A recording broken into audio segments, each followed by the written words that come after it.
Tastes like shit. Don't recommend. Hello out there in internet land.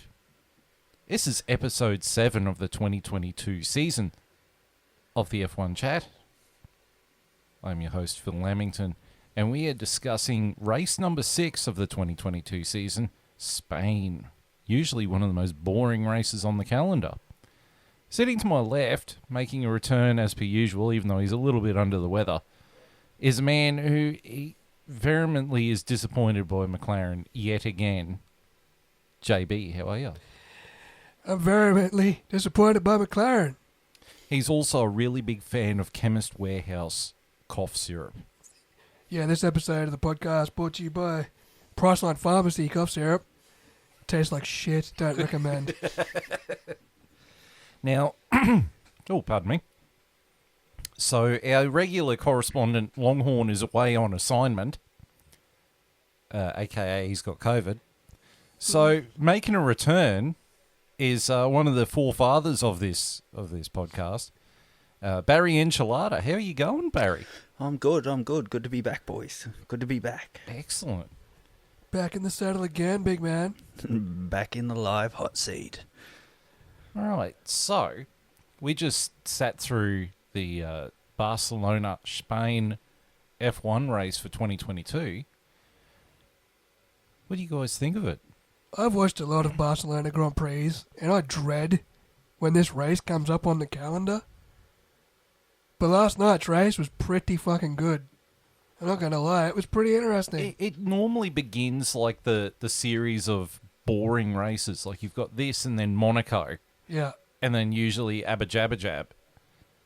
And it's just 3 processional tediums. But this race seems to benefit a lot from the new aero regs. Yes. What did you think, Baz? It was exciting. Normally with this race, when it comes around, the only time it is exciting is when it's going to rain. And even then, it's still boring. But it was quite exciting, this one. Yeah, I think the new regulations certainly lived up to the hype. Yeah, turning this usual fucking procession of a race into a pretty exciting event. A lot of spanners in the works for a few teams, for a few front runners, a few drivers making mistakes that you don't usually see make mistakes. And I think to top it all off, it was a 3-stop race. Yeah. And you don't see too many 3-stop races in Formula One, so it was intriguing from start to finish, definitely. Well, JB, why don't you go through the blow by blow of what happened? All right, I'll let you know what happened, and then we can go through the standings. Correct. All right, lap 1. And forgive me if I cough, I'm very under the weather. Lap 1, Charles Leclerc starts on pole from Max Verstappen and Ferrari teammate Carlos Sainz. Leclerc holds off Max Verstappen. George Russell jumps Carlos Sainz. Sergio Perez taps George Russell into turn 1. Kevin Magnussen hits Lewis Hamilton. K-Mag sent into the gravel at turn 4. Lewis Hamilton given a puncture for his troubles and he's forced to pit. And we hear about it. Oh, don't all the way back to the pits. Yes, lap 5, Esteban Ocon gets past Daniel Ricciardo. Lewis Hamilton tells Mercedes to save the engine after falling to the back in an admission of defeat, but Mercedes tell him to continue. There's still the potential chance for points. Lap 7, Fernando Alonso dives under Sebastian Vettel into turn 1 with a brave move. Meanwhile, compatriot Carlos Sainz spears off into the gravel at turn 4, losing the rear of his Ferrari, but he's able to continue. Lap 9, Max Verstappen has a carbon copy incident at turn 4, his Red Bull finding the gravel as well, his team surmising a possible tailwind as a cause. Meanwhile, Lando Norris gets past McLaren teammate Daniel Ricciardo. Lap 12, George Russell's Mercedes is setting off alarms as it's overheating. Daniel Ricciardo pits for a set of soft tyres. Max Verstappen's DRS flap is not operating properly. Lap 14, George Russell and Max Verstappen pit for medium tyres. George Russell opening a good gap on the exit. Lap 16, Max Verstappen's DRS flap opens on the short straight towards turn 10, but wouldn't open down the front straight with an intermediate issue. God, that sounds like my ex-girlfriend. Was she an intermittent issue? Or a permanent issue? Or her flaps wouldn't open on the front straight. That too. Lap 18, Carlos Sainz gets past Vettel into 7th. Sergio Perez is apparently on a one-stop strategy with his medium tyres. Lap 21, Verstappen vents his frustration to his team about his malfunctioning DRS system. Charles Leclerc pits from the lead of the race, a fresh set of medium tyres on his Ferrari, and he strolls out to an easy 5-second lead. Lap 23, Lewis Hamilton pits for a set of medium tyres down in 19th. Lap 24, Max Verstappen dives at George Russell into turn 1, but Russell holds him off through turns 2, 3 and 4 with a great fight back. Lap 27, Sergio Perez asks Red Bull to let him past Max Verstappen. Red Bull deny his request. Charles Leclerc's Ferrari loses power and he is forced to retire from the Spanish Grand Prix from a commanding position. Lap 29, Max Verstappen stops for fresh mediums in an attempt to undercut Mercedes. Lap 31, Sergio Perez gets past George Russell into turn 1 and into the lead of the race. Meanwhile, Zhou Guanyu retires from the race with a technical issue. Lap 32, Max Verstappen makes a great move around the outside of turn 12 on Valtteri Bottas. Lap 35, Fernando Alonso gets past Yuki Tsunoda and into 10th after starting last in his home race. His Alpine into the points at the halfway mark. Lap 37, Mercedes pulls the pin and pits George Russell, letting Max Verstappen into second place behind Red Bull teammate Sergio Perez. Lap 38, Sergio Perez pits from the lead of the race from fresh mediums, Red Bull opting not to keep him on a one-stop strategy. Lap 44, Max Verstappen makes his final stop of the day, slapping on a set of fresh mediums. Perez takes the lead of the Grand Prix, but Russell is unable to get past Verstappen, the Red Bulls maintaining their 1-2 standing. Lap 47, Lewis Hamilton is given a black and white flag for track limits. Red Bull tells Sergio Perez to cede to Max Verstappen for the sake of the championship and to Sergio's disappointment. Lap 49, Red Bull do the swap, Max breezing past Sergio Perez as Red Bull look to reap maximum points from the Spanish Grand Prix. Lap 51, Lewis Hamilton's recovery drive continues, passing Esteban Ocon into 6th place. Meanwhile, his teammate George Russell pits for soft tyres. Lap 52, George Russell slips back into 3rd place, passing Valtteri Bottas. Sergio Perez pitting for soft tyres. Lap 58, Carlos Sainz and Lewis Hamilton pass Valtteri Bottas up to 4th and 5th respectively. Lap 60, Lewis Hamilton sweeps past Carlos Sainz into 4th. Lap 65, Lewis Hamilton is forced to lift and coast in his Mercedes with a water leak on his power unit and the danger of overheating. Carlos Sainz taking 4th place back off him. And lap 66, Max Verstappen wins the Spanish Grand Prix from Red Bull teammate Sergio Perez and Mercedes George Russell. Sergio Perez taking fastest lap and Lewis Hamilton taking driver of the day. Which then leads to the results of the race, where Max Verstappen came first for Red Bull. Sergio Perez was second for Red Bull. George Russell was third for Mercedes. Carlos Sainz was 4th for Ferrari. Lewis Hamilton, I will give him credit. He did have a good recovery drive to get to 5th in the Mercedes. Valtteri Bottas came 6th in the Alfa Romeo. Esteban Ocon in the Alpine came 7th. Lando Norris in the McLaren came 8th. Fernando Alonso in the Alpine came 9th. And Yuki Tsunoda in the AlphaTauri came 10th. Where did he start? No idea. Yuki Tsunoda, it was somewhere in the bottom... Oh, God. Gee, you're asking the tricky questions Because today. he's had a fair few top 10 finishes this year now. He's had a couple. He's had a couple. I still think Pierre Gasly is the better driver at that team. Yeah. But he's starting to show potential considering it's his 2nd year now. If there was one driver who I was really bummed that he didn't get a point, again, was Mick Schumacher. Yeah. Yeah. Like, he just didn't have the car underneath him. Like, he qualified well. He qualified 10th. What a bad day for Haas. They had both their cars starting in the top 10 and neither of them were anywhere near. I mean, K-Mag had his incident with Hamilton, and I'm glad that was deemed a racing incident, it too. was a racing incident. It was never going to be deemed anything else.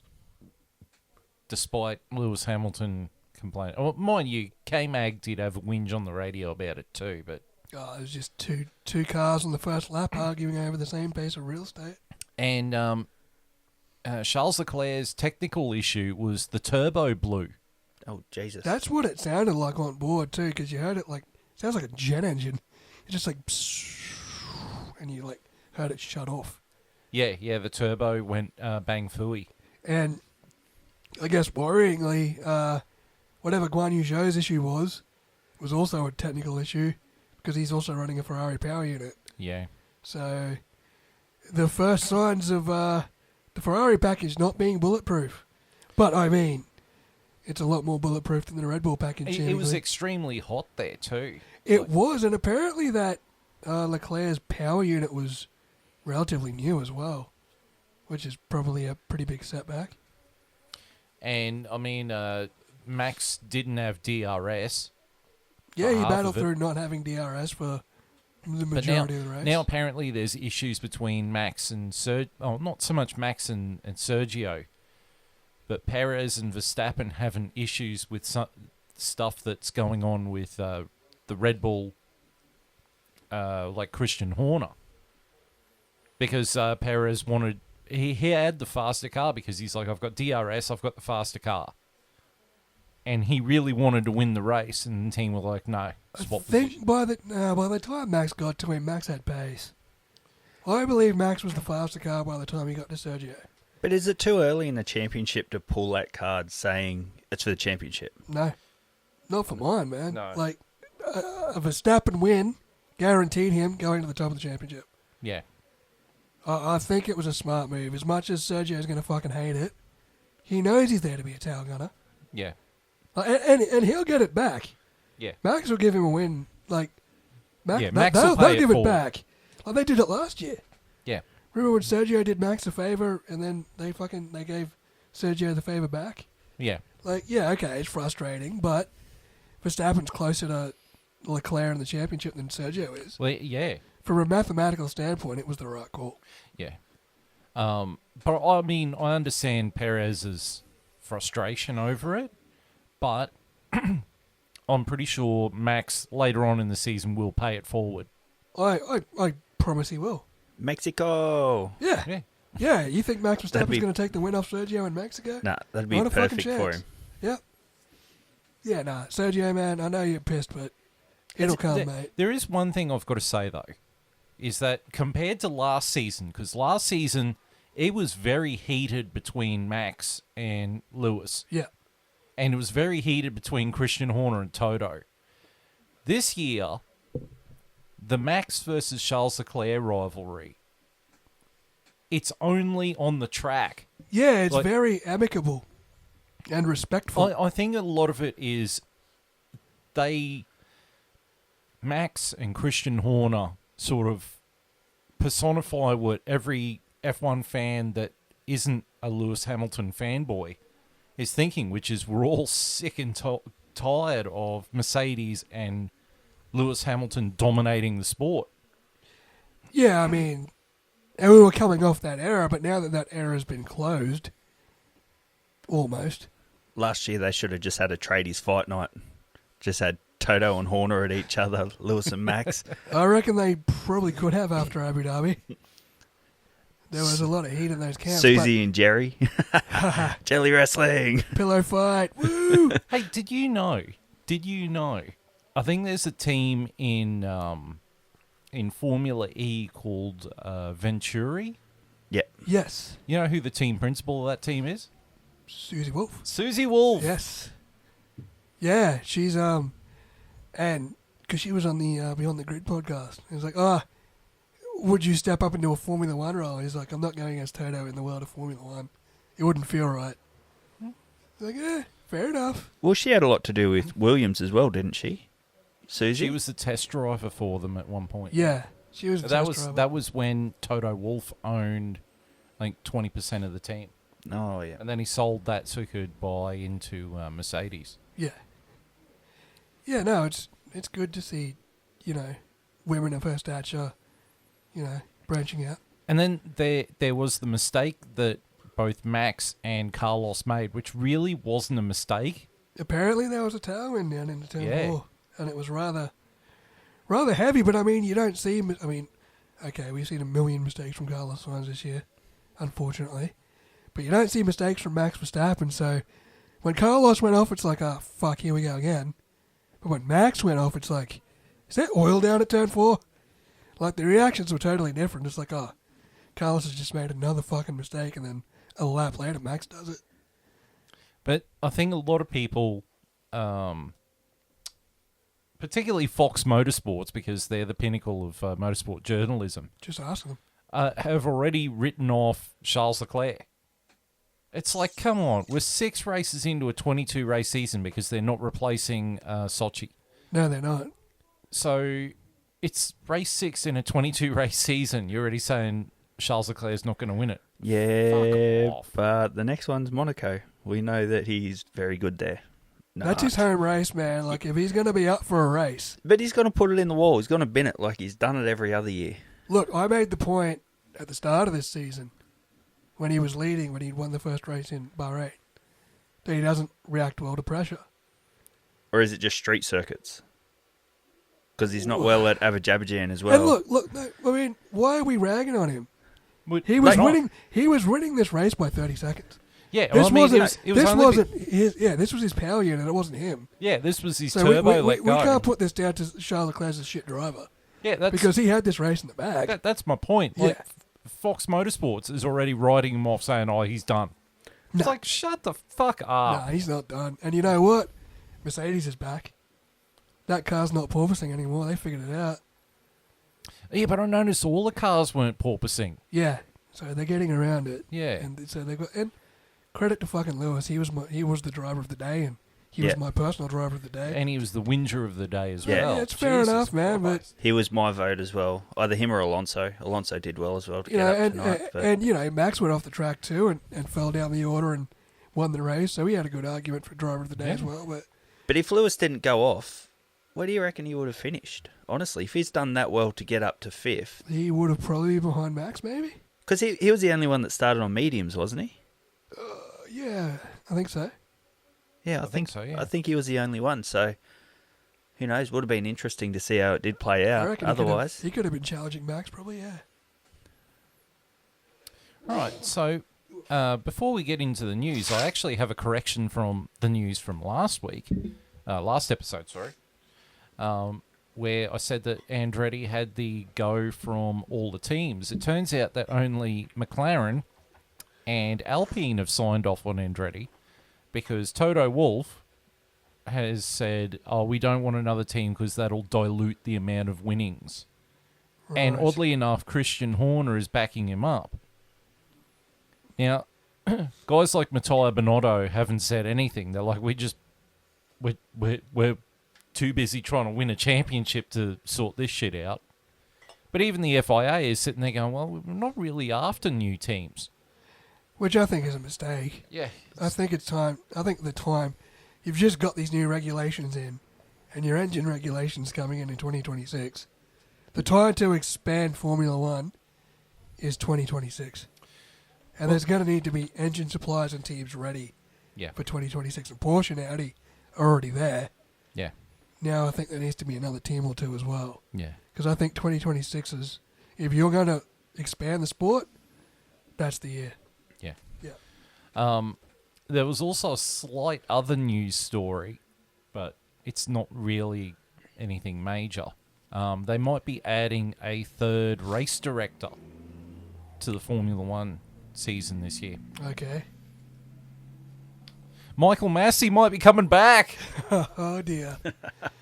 Toto- Lewis Hamilton's going to Toto's- be having an aneurysm. Yeah. Toto is going to be overjoyed. The car's shit. They're making me get rid of my piercings, and Michael Massey's back. He'd be looking at his contract and be like, don't sign me up for 23, lads. Indy cars looking quite good It's nowadays. like, I'm just going to go home to my fucking Bulldogs and my fucking purple robes.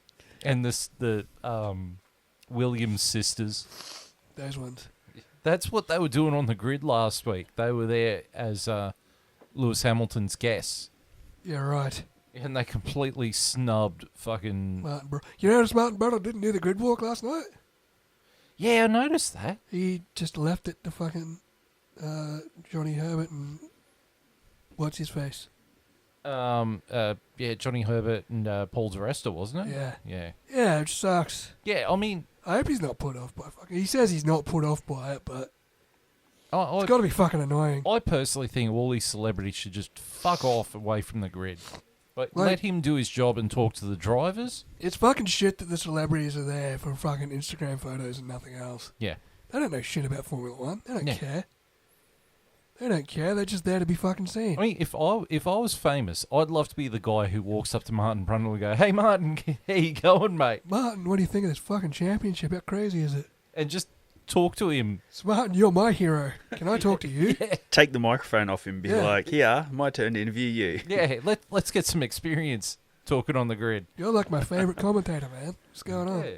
He is good on commentary. He's brilliant. Martin He's a lot Brundle's- better than Neil fucking Crompton, I'll say that. Martin Brundle and David Croft, you know, fucking, I love them both. I mean, you can't do better than Martin Brundle and Murray Walker. You Oh, can't you- do better than that. I don't know, man. Murray Walker and James Hunt was pretty good. Right, so the first news story is about Aston Martin copying the Red Bull. Yes. Oh, it's very divided. It's actually, it'd be a good time to actually ask your opinions on it. So we'll start with Baz. I've put you under the spot here. What do you feel about the Aston Martin copying the Red Bull? Well, they've got the right guy on the job, don't they? Inspector Seb. He'd sit there and map the whole car out with his mind. I bet you he has. Going around, that's what he's been doing with all the cars, taking every good bit of them and Taking putting them the- on his own car. Taking his little sketch pad. Building a Frankenstein. That's it. He's like Paul Walker in the Fast and the Furious movies. What? He's a cop. You're a cop? I don't have a problem with it. Like, if they can go from looking at it and putting it on paper, well, go for it. It's never going to be 100% correct. Well, they can't use 3D cameras like they did on the 2019 Mercedes. They actually used 3D cameras to photograph Lewis Hamilton's Mercedes, so then they could build the pink Mercedes for 2020. Yeah, see, that shit's illegal. Yeah, they said no, you can't do that anymore. Yeah.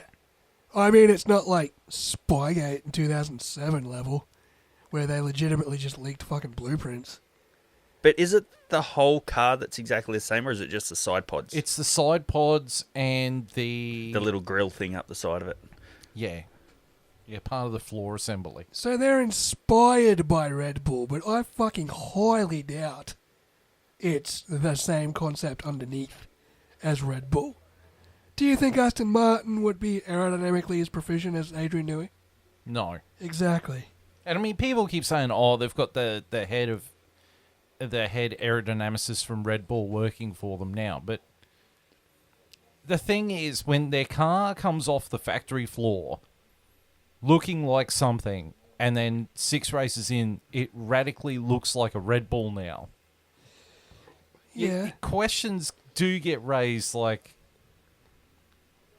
are they sitting there going, oh, it's the fastest car on the grid, let's do a little bit of copy and paste? I think imitation is the sincerest form of flattery. But Christian Horner doesn't seem very worried about it. No, And because the actually- rest of the car is something else. Yeah, so- and to the fact that Red Bull took a dig at it, did you see in Friday practice, they had green cans of Red Bull up on the pit wall? They're like, oh, it's a green Red Bull, so they put the green cans of Red Bull up there. And like, they know, they hear the rumours. No, it's a non-event. It's a but- non-event. It won't.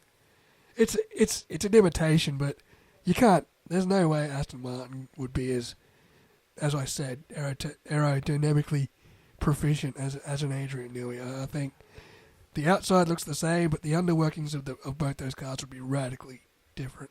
Well, have you seen that it's also spread to their road cars as well? Really? Yeah.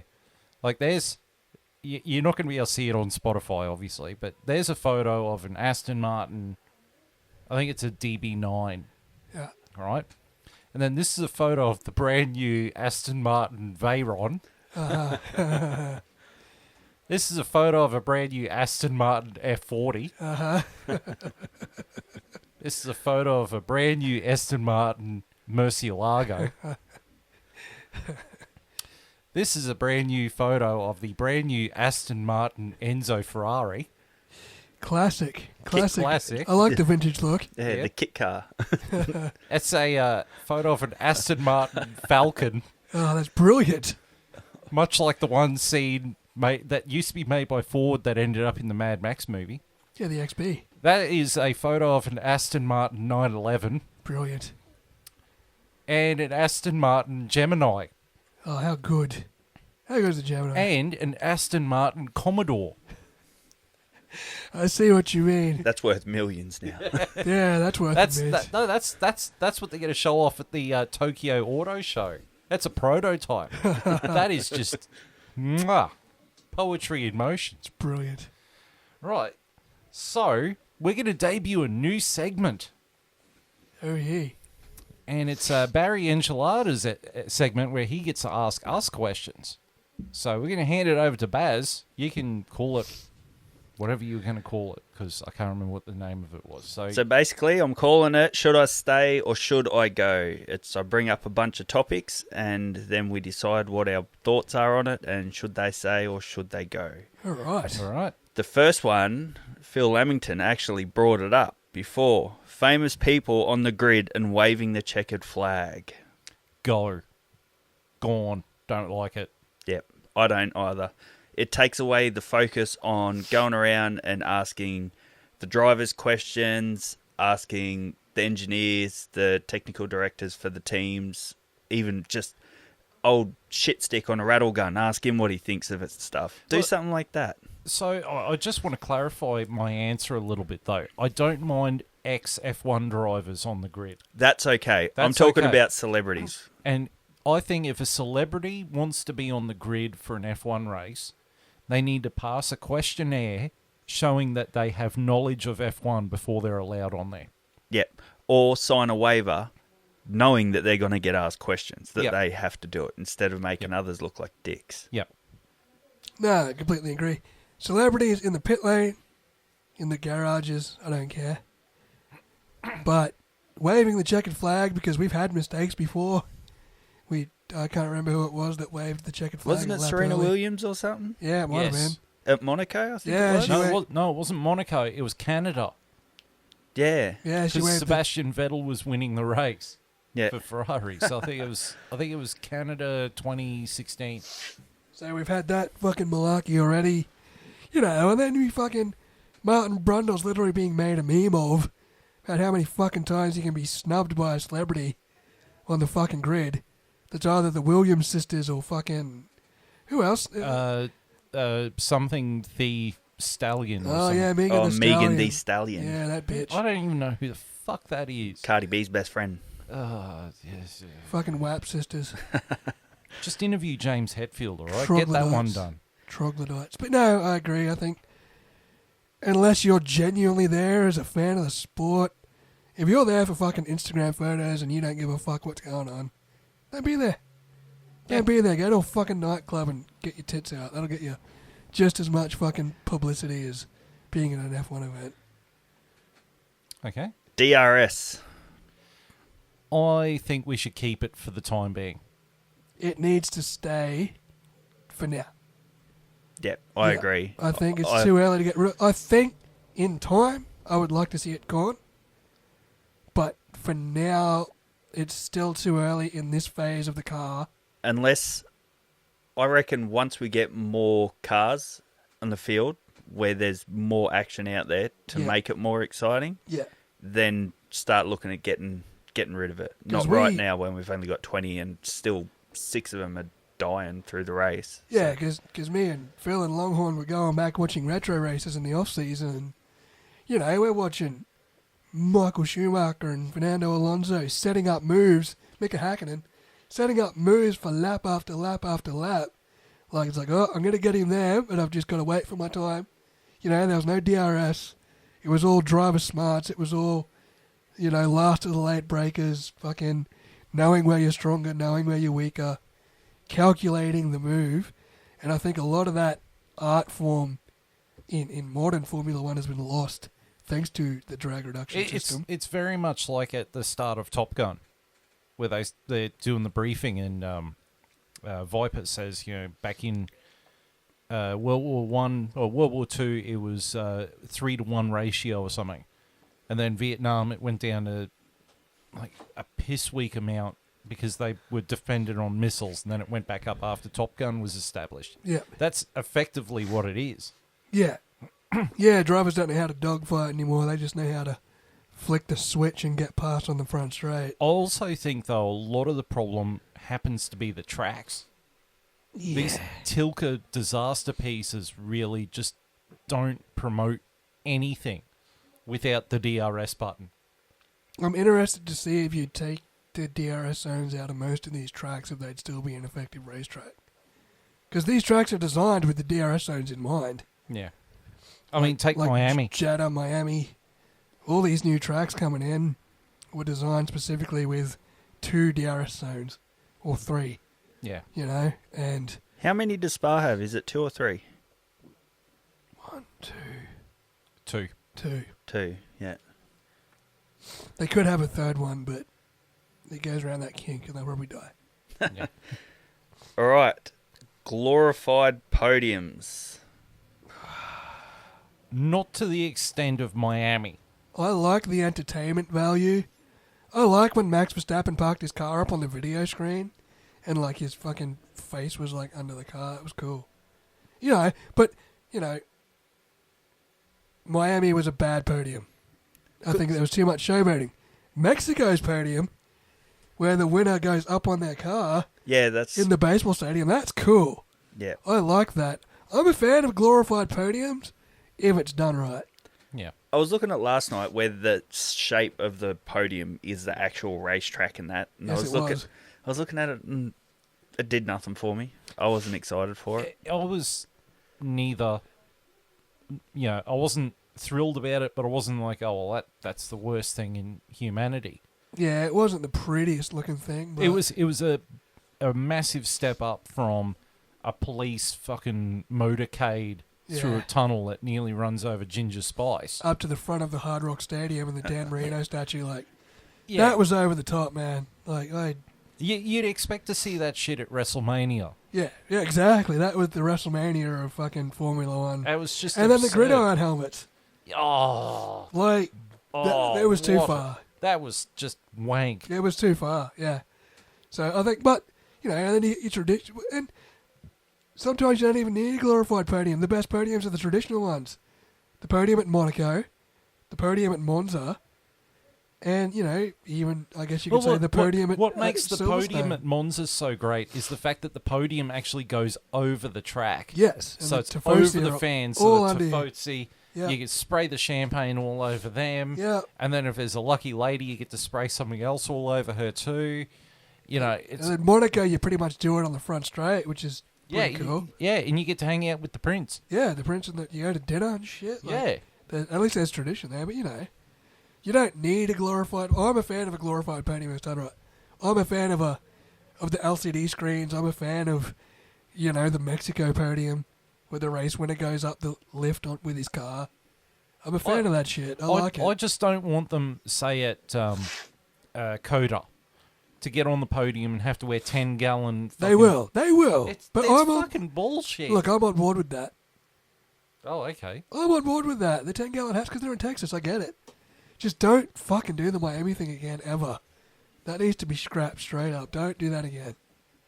Like, why was the podium around the back of the entire track? Like, why didn't you design the racetrack with the podium on the front straight like every other racetrack is? Except Mexico, which is in the baseball stadium, which makes sense. Yeah. Yeah. Next one. Tracks with asphalt runoffs instead of gravel. See, that's where I like last night. It's an old school track with gravel. Yes. None of these, you make a mistake and, I've got like 15 car parks out wide that I can just go out and I'll be fine with it. And this comes back to the art of racing that Yeah. I think is also lost with these young drivers. Lewis Hamilton actually made this point last year. He said when we were growing up in karting, our track limit was gravel, dirt and gravel. You know, these guys come up in karting now and their track limit is 15 feet of asphalt. Yeah. That's why these young drivers are so aggressive. That's why they make all these fucking mistakes. Yeah, before if you fucked Because up, they've got you... this safety net of a fucking literal car park.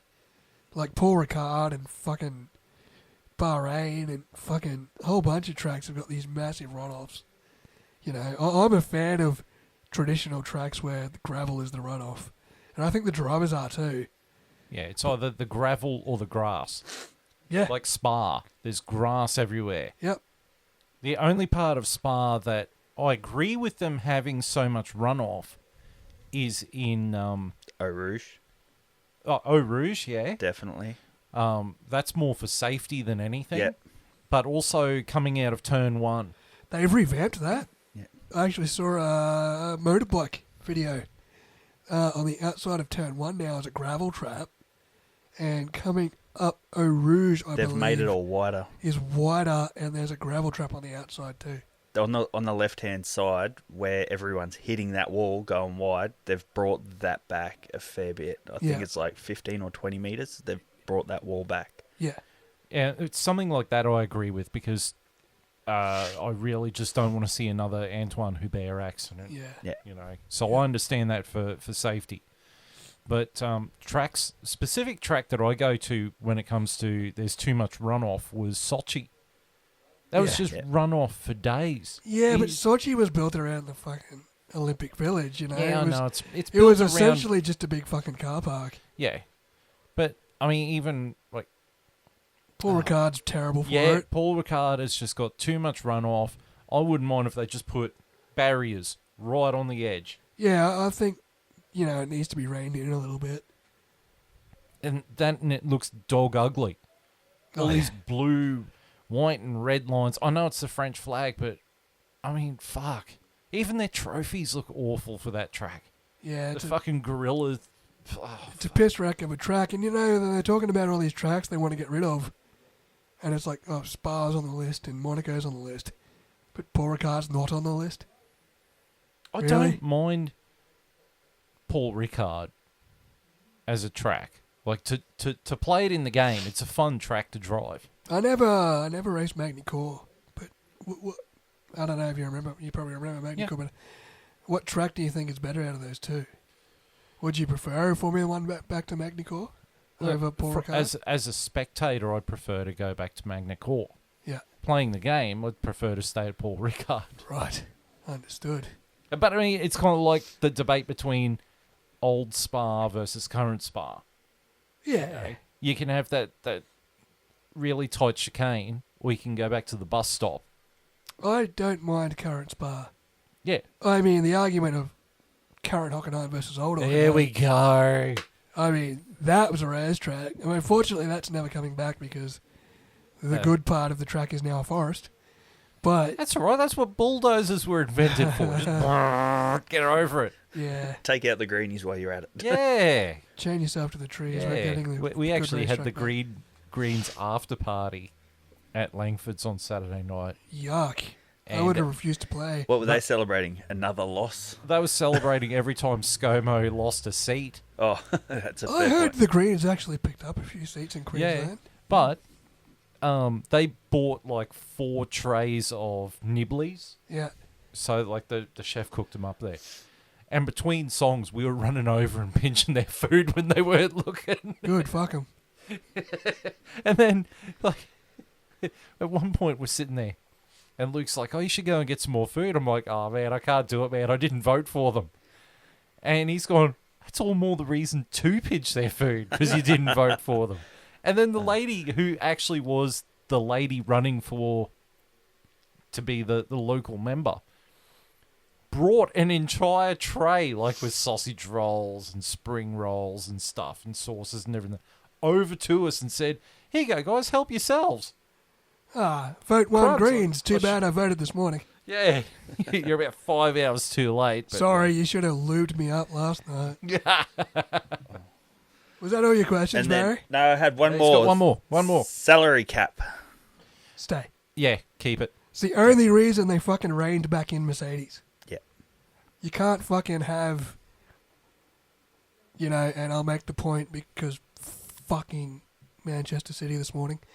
You can't have one team with all the fucking money just, you know, holding it over these smaller teams that aren't generating the same income. So now the salary cap's got a more level playing field, and it's working because Mercedes is nowhere near as dominant now. Yeah. You know, Mercedes has to strategically fucking work out problems within the confines of a salary cap, which they didn't have to do before.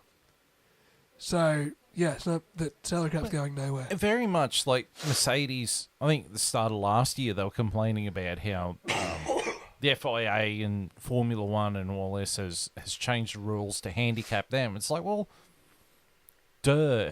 It happened to Williams in the 90s. Yeah. It happened to Ferrari in the mid-2000s. You know, it happened to Brawn. It happened to Red Bull. It happened to Red Bull. You know, You so get too sexy, you get too big for your britches, and people fucking will find ways to bring when you out. when you start making the sport boring, Yeah. people tune out. When people start tuning out, they start making changes to get people to tune back in. Exactly, and Mercedes was the worst of the lot, because what? Mick had 4? 5. Mick had 5. Seb had 4 in a row. Mm-hmm. And then Mercedes had fucking 8 in a row, 7 in a row. And Eight, 8 in a row, 7 for Lewis and 1 for Nico. Yeah. So, like, they don't have a fucking leg to stand on. It's really crazy when you're actually watching a race live. Like when we went to Singapore that first time, Johnny. Yeah. And we were watching after the first lap. Vettel, he was already 3 seconds ahead of everyone else That was the most clinical fucking drive I think I've ever seen. after the first lap. And he just walked away with it. He was 30 seconds up the road. We were downstairs ordering food. Yeah. And Seb would go past. And the And only... you'd have a 30-second gap to order your food because it was dead silent Yeah. until the rest of the field came. And then the only reason there was a safety car was Daniel Ricciardo Daniel bended Ricciardo in the wall right in front of us. In the Toro Rosso, yes. And then, but then the next year, Lewis Hamilton Yeah. fucking pissed it in the Mercedes. So, you know, I'm keen to get back to Singapore, actually. I need to get back there. I want Yes, to go it's a back good to trip. Melbourne. I want to actually go and check out the Melbourne race. Well, we need to go. I want to go to You're Henry's that- karaoke you're- bar. Yeah. You're that big of a Formula One fan. You haven't been to a live Grand Prix yet? No. Man, we're going. Bropey, we're going. Boys, we're going. Yeah. We'll go to Melbourne, fuck it. Then we'll go to Singapore. Join us live at the Melbourne Formula One Yeah, the 2023. The F1 chat's going to be I broadcasted might have live. to stay somewhere else away from you guys, though. That's fair enough. Because I'll probably have to take Carol with me. That's good. That's good. I think she'll have fun, though. She actually listens to these podcasts. She doesn't know much about Formula One. No one knows much about Formula One. I've been sharing this shit everywhere. Oh, she doesn't watch it. I think she watches the V8 Supercars. Yeah, fair enough. But, you know. It's the same concept. It's just more high tech, Yeah. Yeah. sort of. Right. So that's your segment? Yep, that's That it. was a good segment, man. That was Yeah, very, I think we should bring that back. that was very intriguing. Yep. Yeah. We'll do I that. was actually thinking, I've got a question I could put to you guys, but I couldn't remember what it was. You haven't remembered it now? Gone. Yeah, it's gone. Fuck. gone. And well. before we get to the final part of the show, I've got a slight little segment I'm going to bring in. This episode's Fast and Furious villain of the episode is Dominic Toretto. Dominic Toretto, all right. Lay some facts on me then. I've got no facts. It's just Vin Diesel. It's Vin Diesel. He was the villain in the first one. Now he's a hero from the fourth one onwards. Yeah. Become a all-round weapons specialist Has he got a misso? Vin Diesel? in real life. Yeah. I don't know. There was rumors going around he was gay at Yeah, some that's stage. what I was thinking. I'd fucking heard rumors he was on the I other know side of the he's fence. he's a giant dork though, Yeah, he plays World of Warcraft. and D&D. Yeah, good on him. Fuck yeah. Yeah. That's cool. See? And he plays No. a tree. He does. He's obviously a comic book guy because he was straight in the fucking Marvel scene. Yeah, just Fucking- saying I am Groot. And, you know, there you go. Nerds aren't little wimpy kids. They're big I should jackdaws ask too. him if he wants to come over and play a game of Nightmare with me. That'd be Get great. Vin Diesel on the podcast. I thought he Yeah. knows a little bit about Formula 1. Yeah, he probably knows more about Formula One than the Williams sisters. Or Megan the Stallion. I bet he wouldn't fuck up the flag waving. No, He did He- die you in know Saving what? He- Private Ryan. he would be He did. smart. He would be smart enough to actually hand the checkered flag to someone else and go, "No, it's not my job." And then he'd get in his Charger and try and drag race Max Verstappen. Get in his Mazda RX-7. I don't need a DRS system when I've got family. And then fucking punch it. Find Right. another way home, pizza boy. Streets are closed. Kinetic Did energy. you know the pizza boy is actually the, The director director, of the yeah. movie? That's crazy. That's sick. I need Right. to play a part in this absolutely amazing film. Beats everything else. Right. So, we're going to get to the driver's standings. So, coming first now in the driver's standings is Max Verstappen on 110 points. Dropping down to second is Charles Leclerc in 104 points. Third place is Sergio Perez with 85 points. Fourth place is George Russell on 74 points. Carlos Sainz is in fifth place with 65 points. Lewis Hamilton has complained his way to sixth with 46 points. Lando Norris is in seventh on 39 points. Valtteri Bottas right behind him on 38 points. Ninth is Ocon with 30 points. And coming 10th is Kevin Magnussen. I nearly called him Jan Magnussen. That's his old man. Kevin Magnussen with 15 points. And Barry, I'll let you do the team standings. Team standings, Red Bull Racing, 195 points, now on top. Ferrari's dropped down on 169 points. Mercedes on 120. McLaren on 50. I honestly thought they'd be up higher than what they are at this stage of the year. You and me both, bud. Alfa Romeo, 39. Alpine, 34. AlphaTauri, 17. Haas, 15. Aston Martin, 6. And Williams, 3. How long has it been since all the teams have gotten points for the year? This early. It's been a while. It's been a fair while. Yeah, like there was it was Williams and Haas last year that I don't think Haas got any points last year. No. No. And Williams fuck, it got took one, Williams- I think. It took No, Williams, Williams, fucking ages Williams to got get points because of George Russell getting second place. His air quotes podium at Spa, yeah. Yeah. Yeah, but I think, especially this early in the season, it's been a while since. I mean, All the Alfa teams have Romeo scored. is fifth. Alfa Romeo is fifth. Last year they were ninth. Yeah. Haas has points. Haas is in eighth. Haas has points. And Aston Martin have got bugger all points. They were, sixth last year? Seventh? There, yeah. Gunter Steiner's just there in his bathroom whacking off to his own reflection because he's so excited. My name is Gunther Steiner. Roman is better driver. Actually, isn't there fucking Indy 500 this weekend? I Yes. think it is. Yes. Yeah. It's always on the same weekend as Monaco. Same as the Japanese F1 is always on the same day as Bathurst. Yeah, that's a big day. It is a big day. It's a big And we're day going to just for call it. Bathurst. We'll be here to call it. Don't expect me to be in any good sort then, boys. Oh, Yeah, it'll I'll be be pretty- entertaining. We'll be bringing more than a 6-pack for that day. It's gonna be a whole fucking Might have cart. to take the next day off. Might have to bring the work clothes here. The podcast is starting at 10 in the morning and it's finished at 12 at night. I don't have that much room on a memory card. We'll just do like the last 5 laps of Bathurst in whatever state we're in. State of confusion. And then we'll watch the Japanese Grand Prix in whatever state we're in. Have a 3-hour nap just to try and recover anything we can. Right. So, that's this week's episode pretty much.